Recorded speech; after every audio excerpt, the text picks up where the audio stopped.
Okay. 222. Let me check my. All right, bet. Here we go. Hey, young, what's going on, people? Welcome back to the Real Steeze Web Show. I'm your host, Dante, and if you didn't already know that by now, let me give you a brief little interview, catch up. Let me bring you up to speed on what this is and what we do, okay? So, since 2017, the Real Steeze Web Show was created as a platform specifically for professional and positive representation of the black culture that exists here in DC, in the DMV area. We give our audience a bi-weekly update on the important things that have taken place in pop culture that you ought to know about, things that black people should be aware of, things that took place within that 2-week span, or just some regular black random facts. You know what I'm saying? You never know what we're going to talk about here on the show, but that's the premises and that's the basis of how we operate. All right? So that's what you can expect every other Wednesday. All 2020, that's how we coming, okay? So, let's not waste no time. Let's get straight into it. Let's get back like we never left. Thank you all for joining me, and we got a lot to discuss. Because I got a question. Why is it that black women can joke about black men as much as they want, as hard as they want, and as soon as a black man cracks a joke about a black woman, all hell breaks loose, and all of a sudden black men hate black women, and just a full onslaught of black man bashing starts to take place over a joke, you know? So if you don't know what I'm referring to, about 2 weeks ago, a black woman made a post on Twitter about black male artists who look like Pitbulls. She said something about men that look like Pitbulls. And black women responded, they were like, oh yes, bitch, I love me a Pitbull looking ass nigga. You know what I'm saying? It was a good joke. A week later, a black man makes a joke about Lennox and Teyanna Taylor looking like Rottweilers. And black Twitter did not have the same reaction. The black women were like, hold up. How dare you compare a woman to an animal? And that's mean. And black men hate black women. Don't y'all? Y'all really hate black women. The way that y'all talk about us, just open up this whole door off of a joke, off of the same type of joke that a black woman created. You know? And I just think the hypocrisy is very rampant. Okay, I learned that. All right, rampant. Or look rampant up. Because the hypocrisy around this topic is very rampant. Yeah, you know, why we can't joke like y'all joke, you know? There's a double standard that black men really have to accept. There's a black standard that it exists and we have to accept it. We can't joke or bid or laugh about the black woman in the same capacity that they joke or bid or laugh at us in. Because it clearly gets misinterpreted as black men's hate for black women. When, you know, black women crack jokes about black men and no one is saying, oh, y'all must hate black men. It's a joke. We laughed at it and we moved on with our lives. But that's just the thing. Like, that's just how sensitive the universe and society is becoming. You used to could fry somebody ass up and get on you. We laugh and we get on about our day. Now you say something, you hurt somebody's feelings, we gotta talk and debate and go on the news and apologize about it, and you a homophobe and you hate this group of people. It's just like, yo, it's just jokes. Fucking laugh and move on with your day. Yeah, that's it. Alright? Mouth getting dry. Got the mimosas on deck, you know. Never too early for a mimosa, you feel me? Alright, moving on. In other news, World War III is on the way. Slim, I'm trying to tell you. I don't know what this nigga Trump done got us into. Matter of fact, I know exactly what done got us into. Donald Trump caught a top Iranian op lacking in a U.S. airstrike. A U.S. drone airstrike struck some type of place where they were having some type of meeting, and our equivalent, we basically killed their Mike Pence.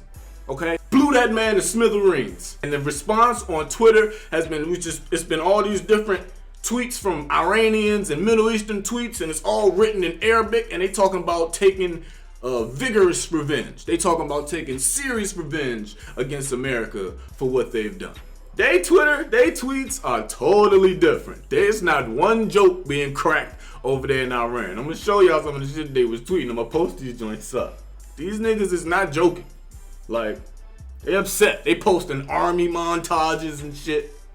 hello to the end of America. Some scary images they was posting. They upset. Nigga, I was translating them tweets. I was looking up words and Googling shit. Last week I also found out that black people do not take anything serious.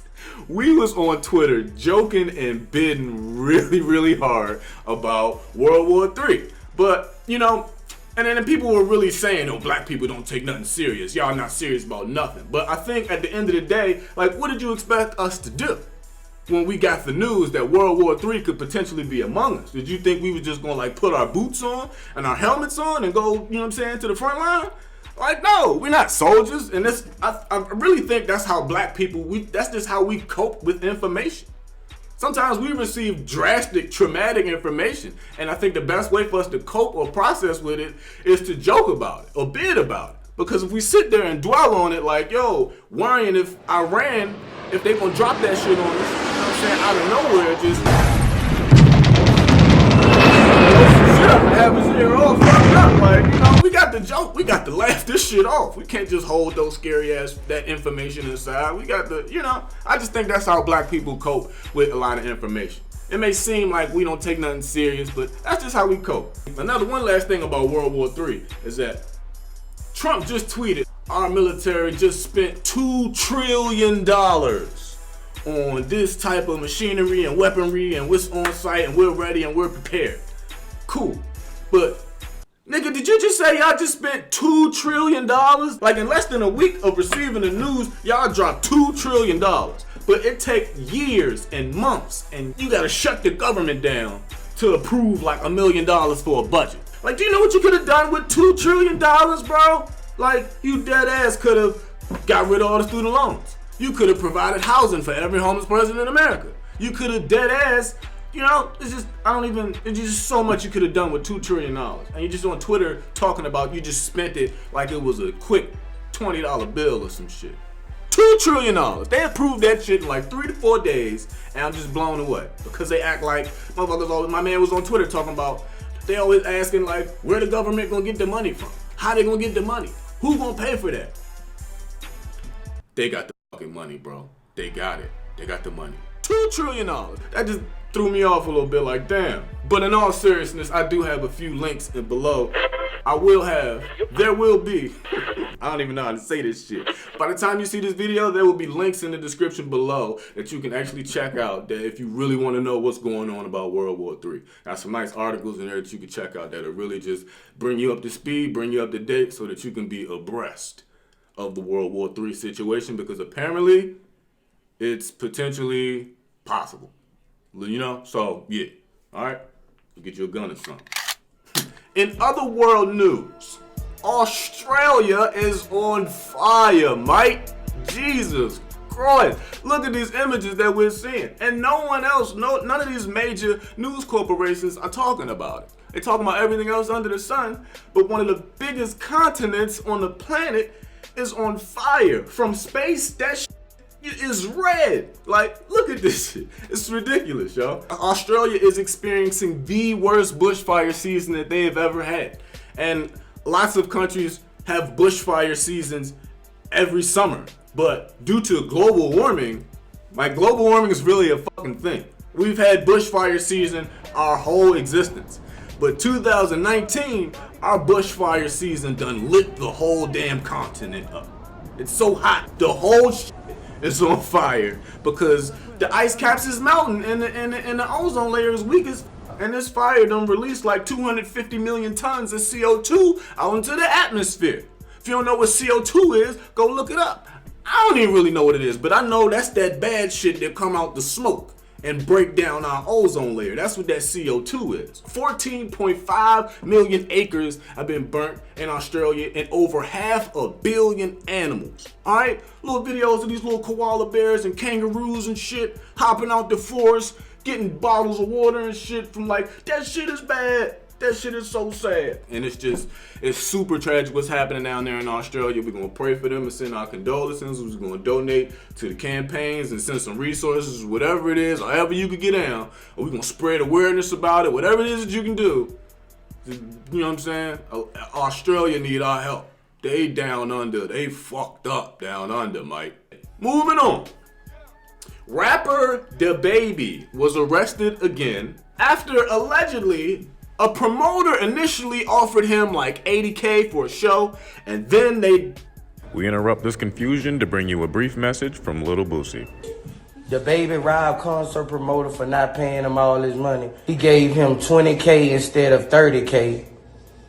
Oh, if the show was for $60K for the show when he kept 20, something like that. I don't know, something very close to the lines of that. So allegedly, this video is DaBaby sliding the promoter all over I-95 because he gypped him out of a couple 2K. They say he took $8 from him, threw some apple juice on him, and beat him up.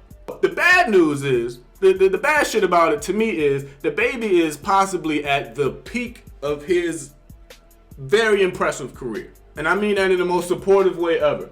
DaBaby he's really at the top of his game right now. And for this to be his second arrest, and then during his second arrest, he caught his, he had like 2 charges. He had like a warrant out that came up because of his second arrest. And it's just like, the system clearly has it out for any famous black person, especially in the entertainment industry, with a big enough platform and a strong enough following. If you got millions of followers and you selling out shows and you influence the culture really heavily, you are under a microscope. The system is watching you. The feds are on your line. And if the talk around your name is, oh, you got away with a body, drugs, murder, guns, kill, you need to watch your actions in real life. If a nigga jip you out your money and you feel like, okay, we gonna have to do some gangster shit to teach him a lesson, do some gangster shit and teach him a lesson, but you need to be in the crib while that gangster shit is taking place. You got enough money and enough status where you can send the Goonies out to do your dirty work. You are the top of the operation. You can't be the one boots on the ground sliding promoters across I-95. As black men, once we reach a certain status, a level, we have to get smarter. We have to understand that our status has changed and we can't move the way we used to. We have to switch shit up. We got to adapt and adjust to this new status that we have. You know what I mean? So, smarter decisions. That's all I'm saying. 2020, that's one thing I'm really taking into the new year with me, and that's one thing everyone should take into the new year with them. All right? We saving this money, and we're dedicating our patience and our thoughts to making smarter decisions. All right? Cool. A little black girl started a bit of controversy on social media when she changed her Twitter bio to say, "I do not respect white people." Joke, for clout, serious take, serious perspective. Who knows? My thing was, there was a slew of black people who felt the need to respond to that black girl and let her know. Oh, DaBaby out? Okay, this just in, ladies and gentlemen. DaBaby is out, okay? But we still making smarter decisions of 2020, all right? Welcome home. Don't do no more dumb shit like that again. Check this episode out. Get some pointers. But this just in, DaBaby is out, all right? Thank you for that. Thank you for that, KB. Tay, back to you. Yeah. Black girl changes her Twitter bio to "I do not respect white people." Black people on Twitter, from what I saw, decided to tell this little black girl, if a white person would have done that, if a white person would have put that in their bio saying they don't respect black people, y'all would have been in y'all feelings. If a white person said they don't fuck with black people, y'all would have been calling them racist. And when y'all say that shit, when black people say stuff like that, it's so funny because, nigga, they've made it very clear that they don't respect us. And they've done everything in their power to systematically oppress us. You know what I'm saying? In any way, shape, or form, that they've made it very clear that they don't respect us. So if a black girl decides, hey, I don't respect them, who are you to tell her that she can't feel like that? It's like more than half, a lot of black people are fully groomed, what you call Negro-peons. Subconscious house niggas. You know, y'all, some of us are exactly where America wants us to be. They want you to not give a fuck about that black power shit. And they want you to have that perspective like what the white person does is the standard for being white, or is the norm. So then you say shit like, you don't see white people doing that. White people don't do that. White people do that. You do see white people doing that. Just because all you scroll through all day is black Twitter, you don't see white Twitter, or Indian Twitter, or Spanish Twitter, or Middle Eastern Twitter. All you see is the ghetto motherfuckers that you follow on your black Twitter. My bigger point is, black people, we gotta stop talking bad about our own people. We gotta stop talking bad about ourselves. We gotta realize we're on the same team. So whenever you open your mouth and say black people understand that you are a part of those black people. We are all black people. Like, you don't see white people doing that. And that's just not the case. That's just not the case. All races do wrong shit, do disrespectful shit, do shit that they ain't got no business doing. All humans fuck up, are imperfect, and make mistakes, and say shit they ain't got no business saying, or type some ignorant shit that they shouldn't have posted. Just because you see a bunch of black people doing it don't mean only black people do that shit. And you make us look bad as a whole when you boldly stand on that. You put us in this box of people that do fucked up shit, and we're not. We're not. We're so much bigger and we're so much greater than a Twitter bio or a joke about a pit bull. Alright? Black people, we got so much else more going on. There's so much more going on. Alright, and that's why I created this platform. So that, because every platform not gonna see it. A lot of these platforms just sit here and talk to you about bullshit all day long. So like, I'm just here to talk about, like, I want to be one of those platforms that's highlighting the good shit and letting you know that you being fed some bullshit and giving you some real shit. You know what I'm saying? Like, that's how we coming in, man. We gonna keep it real light. We ain't even gonna do too much for this first episode back. Thank y'all for joining me. This is the season premiere. This is season 4. This is episode 1. But yeah, we are fully back in full-fledged motion. All right, we ready to go. You know what I'm saying? We back in action. It's 2020. I love this shit, man. I love the Real Steeze Web Show, man. And I appreciate y'all for rocking with me and enjoying it and tuning in. All right? So let me get the edit in this joint so I can drop this for y'all on Wednesday. But other than that, I'm Dante. This has been the Real Steeze Web Show.